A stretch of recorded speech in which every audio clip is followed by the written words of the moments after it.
جو نماز کے بعد آیت الکرسی پڑھتا ہے موت کے علاوہ کوئی چیز اس کو جنت میں جانے سے نہیں روکتی. کتنی بڑی لالچ ہے. اور میں نے نا ایک دفعہ ایک جن سے پوچھا, میں نے بولا یار تمہیں کیا تکلیف ہوتی ہے جب ہم آیت الکرسی پڑھتے ہیں نماز کے بعد؟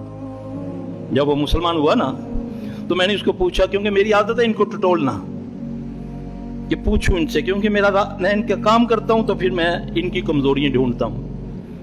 تو کہتا ہے جب تم آیت الکرسی پڑھ لیتے ہو نا تو ہمارا وار تم پر نہیں چلتا. یہ فائدہ ہے.